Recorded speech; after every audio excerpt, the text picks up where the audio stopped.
And the more I've spoken about feminism, the more I have realized that fighting for women's rights has too often become synonymous with man-hating. Sering disebut orang gak normal. Banyak gitu orang disabilitas yang merasa nggak nyaman juga dipanggil cacat. Nggak ada orang yang tidak memiliki kemampuan. Assalamualaikum warahmatullahi wabarakatuh. Perkenalkan, kami dari kelompok 5 yang akan membahas materi kedua mengenai kebijakan berorientasi pada gender dan difabel. Perkenalkan, saya Muhammad Aditya Prasetya. Saya Ahmad Ghasani Hasan Said. Saya Muhammad Brahim Gairawan. Saya juga Nabila Aryati. Saya Amanda Dwi Irwanti. Saya Faradiba Fahriya Janati. Baiklah, kita akan langsung memasuki video mengenai pembahasan materi tersebut. Baik, untuk materi pertama itu mengenai A. Definisi dan latar belakang kebijakan berorientasi pada gender dan difabel. Kebijakan berorientasi pada gender dan difabel merujuk pada kebijakan yang dirancang untuk mempromosikan kesetaraan, inklusivitas, dan pemberdayaan bagi perempuan, laki-laki, serta individu dengan disabilitas. Kebijakan ini bertujuan untuk mengatasi ketidaksetaraan yang ada dalam berbagai aspek kehidupan, termasuk pendidikan, pekerjaan, akses terhadap layanan kesehatan, dan partisipasi sosial serta politik. Fokus utamanya adalah menciptakan lingkungan yang adil dan setara bagi semua, terlepas dari gender maupun kemampuan fisik atau mental individu. Latar belakang kebijakan ini muncul karena adanya kesenjangan yang signifikan dalam pemenuhan hak dan kesempatan antara perempuan, laki-laki, dan individu difabel. Dalam banyak konteks sosial budaya, perempuan sering mengalami diskriminasi, baik dalam akses terhadap sumber daya, perlakuan sosial, maupun kesempatan untuk berpartisipasi dalam pengambilan keputusan. Begitu pula dengan individu difabel yang seringkali terpinggirkan dan dihadapkan dengan berbagai hambatan dalam akses terhadap fasilitas umum, pekerjaan, dan pendidikan. Menjelaskan mengenai kondisi saat ini di Indonesia mengenai kebijakan yang berorientasi pada gender dan difabel. Kondisi saat ini di Indonesia, kebijakan yang berorientasi pada gender dan difabel terus berkembang, meskipun masih menghadapi berbagai tantangan. Pemerintah dan berbagai organisasi masyarakat sipil semakin berfokus pada pengaruh utamaan gender atau gender mainstreaming dan pemberdayaan penyandang disabilitas. Saat ini di Indonesia telah memiliki komitmen yang kuat terhadap kesetaraan gender dan inklusi sosial, termasuk penyandang disabilitas. Meskipun ada upaya untuk meningkatkan kesetaraan gender, Indonesia masih berada pada tingkat yang rendah dalam indeks kesetaraan gender. Pemberdayaan perempuan dan perlindungan anak tetap menjadi fokus utama. Selanjutnya, pemerintah Indonesia terus berupaya meningkatkan aksesibilitas dan inklusi bagi penyandang disabilitas melalui berbagai program kebijakan. Namun, tantangan masih ada dalam hal akses pendidikan, pekerjaan, dan layanan kesehatan yang inklusif. Masih banyak anak-anak difabel yang kesulitan mengakses pendidikan inklusif. Begitu juga akses ke pasar kerja bagi penyandang disabilitas belum merata. Meskipun terdapat kebijakan kuota untuk pekerja difabel di perusahaan, pelaksanaannya pun masih minim. Selanjutnya, saya akan menjelaskan mengenai hambatan ataupun tantangan dari pelaksanaan program kebijakan rehabilitas berbasis masyarakat tersebut. Yang pertama, adanya kurang partisipasi pengurus RBM dalam memberikan pelayanan kepada penyandang disabilitas. Hal ini menyebabkan kerjasama dan dukungan antara pengurus melemah. Yang kedua, adanya terbatasnya jumlah pengurus yang aktif, di mana hal ini pelayanan yang diberikan kepada penyandang disabilitas menjadi kurang atau tidak menyeluruh. Dan ketiga, adanya tugas pokok dan fungsi yang belum terimplementasikan secara dengan baik. Hal ini menyebabkan adanya tumpang tindih tanggung jawab antara bidang dalam RBM. Yang keempat, kerjasama dengan pihak lain seperti dunia usaha yang belum berjalan secara keseluruhan. Serta ada kurangnya kapasitas manajer dalam menilai atau mengelola dan membantu berbagai aspek sosial dan ekologis sistem. Keenam, ada tantangan dalam penyeimbangan hasil jangka pendek dan jangka panjang, mengingat proses pemulihan ekologis dan adaptasi dalam sistem sosial sering terjadi dalam bertahun-tahun ataupun mencapai dekade. Dan ketujuh, adanya kurangnya penerimaan politik atas RBM, termasuk juga kurangnya kemauan atau pemahaman politik untuk penolakan dan pengambilan keputusan untuk mengubah proses manajemen saat ini. Yang kedelapan, adanya komunikasi yang tidak efektif antara ilmuwan, manajer, dan dalam pembuatan kebijakan dalam menggambarkan pentingnya melestarikan terumbu karang dalam RBM sendiri. Yang kesembilan, adanya keterbatasan sumber daya dalam melaksanakan program RBM. Dan yang terakhir, adanya stigma yang ada di dalam masyarakat yang para penyalahguna sulit untuk mengakses layanan rehabilitas yang ada. Baik, itu saja untuk tantangan dan implementasinya. Baik, materi yang selanjutnya adalah peran pemerintah pusat, daerah, organisasi, dan masyarakat. Program rehabilitasi berbasis masyarakat berperan penting dalam meningkatkan kualitas hidup penyandang disabilitas melalui kolaborasi antara berbagai pihak. Adapun peran masing-masing pihak, yang pertama, peran pemerintah pusat adalah untuk merumuskan kebijakan dan regulasi yang mendukung RBM. Selanjutnya, menyediakan dana, sumber daya, dan pelatihan.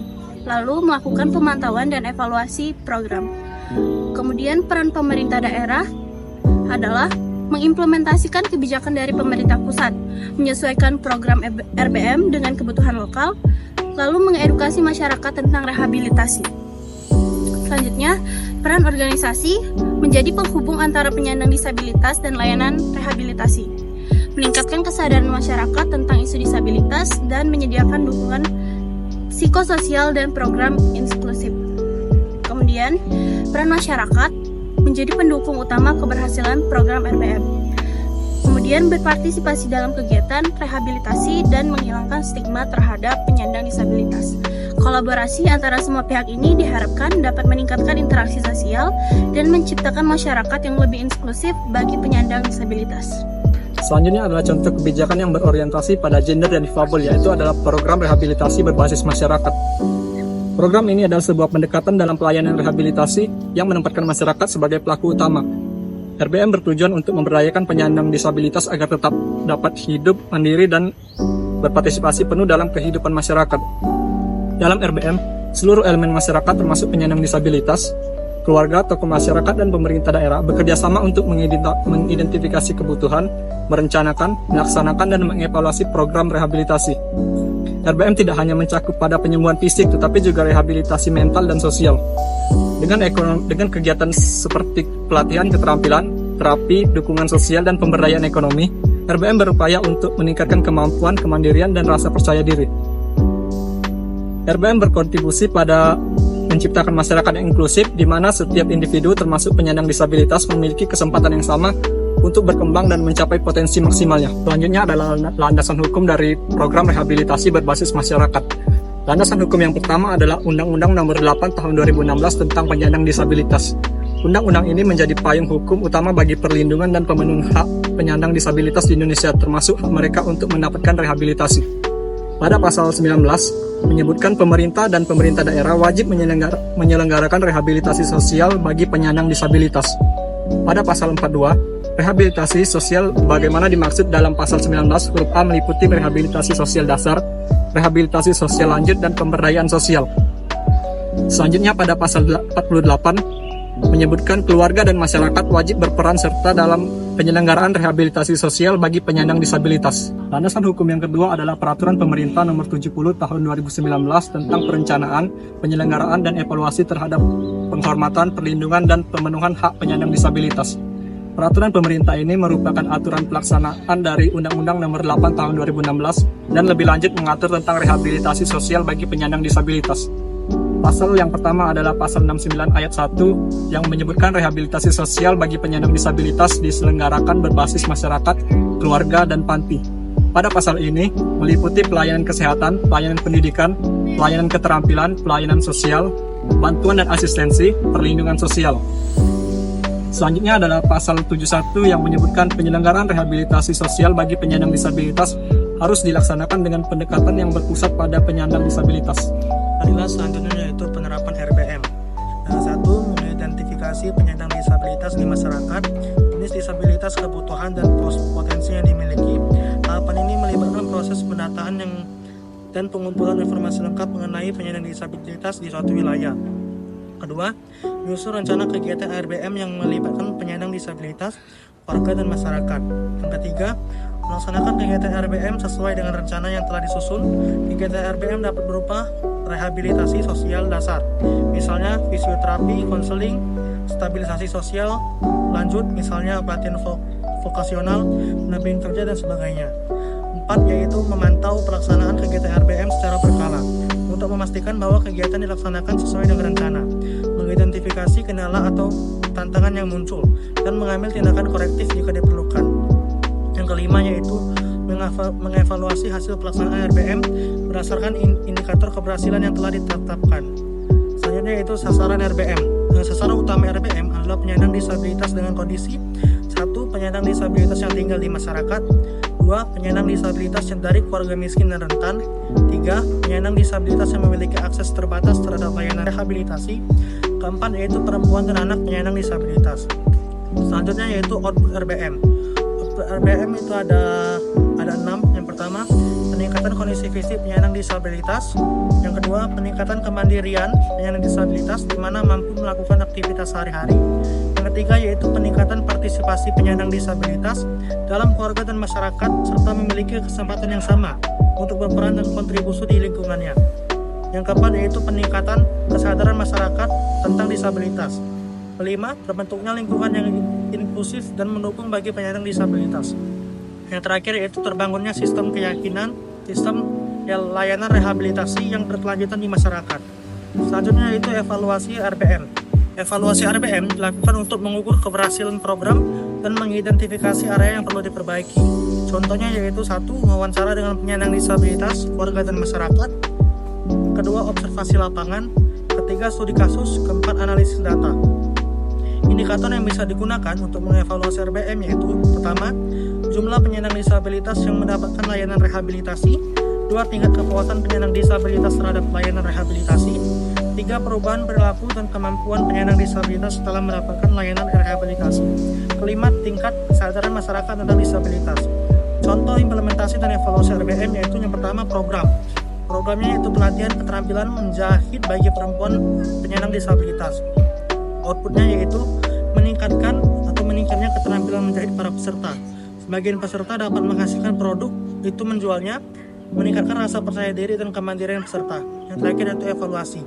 Melakukan wawancara dengan peserta untuk mengetahui tingkat kepuasan mereka terhadap pelatihan, melakukan observasi untuk melihat peningkatan keterampilan menjahit, dan melakukan studi kasus untuk mengetahui dampak program terhadap kehidupan peserta. Baiklah, saya akan membacakan hasil kesimpulan dari penjelasan yang sudah kami sampaikan di video ini. Program Rehabilitas Berbasis Masyarakat atau RBM di Indonesia merupakan langkah positif dalam mendukung penyandang disabilitas agar dapat hidup mandiri dan berdaya di tengah masyarakat. Dengan pendekatan yang berfokus pada kolaborasi antara pemerintah pusat, pemerintah daerah, organisasi, non-pemerintah, dan masyarakat, RBM berupaya menciptakan lingkungan yang inklusif dan ramah bagi semua, terutama bagi mereka yang memiliki kebutuhan khusus.